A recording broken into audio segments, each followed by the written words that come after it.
Russia says it is pulling back some of its troops from near Ukraine after a buildup raised fears of an invasion. The defense ministry said that large-scale drills continued, but that some units were returning to their bases.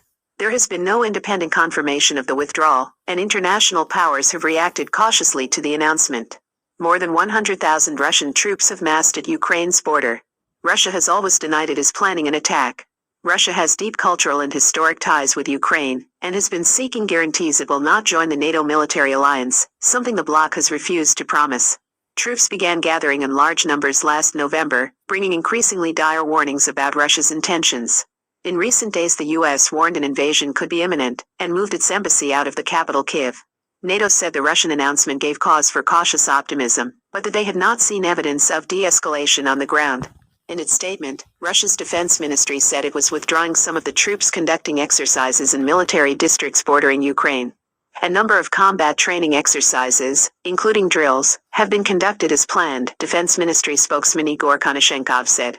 Some exercises are continuing, such as a large joint Russia-Belarus drill, due to end on 20 February. A British government source said it was waiting to see the scale of the withdrawal, saying it would have to make a difference to the ability to invade to be meaningful. But the announcement was enough for both Ukraine and Russia to claim victory in this standoff. Ukraine's Foreign Minister Dmytro Kuleba said he would believe the withdrawal when he sees it, but we have managed together with our partners to deter Russia from any further escalation. A Russian Foreign Ministry spokeswoman, Maria Zakharova, said the day will go into history as the day Western war propaganda failed. They have been disgraced and destroyed without a single shot being fired. For weeks there have been regular reports of Russia increasing troop numbers near the border with Ukraine. Now Moscow has announced that, drills over, some units are returning to base. A sign of de-escalation? Possibly.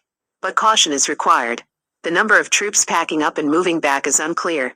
Moscow, of course, has insisted all along it has no plans for a military escalation in Ukraine. The Russian authorities have dismissed claims by Western governments that a Russian invasion is imminent. President Putin's spokesman said the Kremlin leader had mocked such assertions.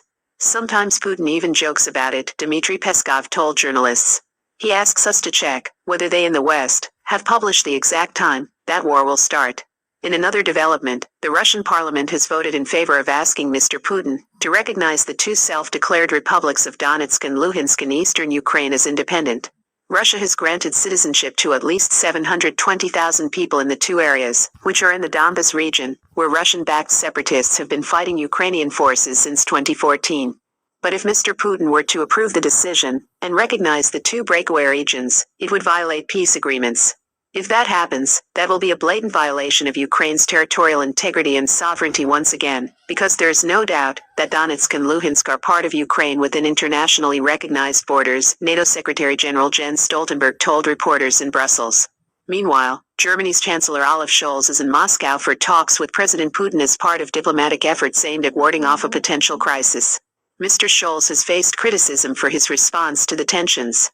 He has refused to commit publicly to scrapping the Nord Stream 2 gas pipeline connecting Russia and Germany in the event of Russian aggression.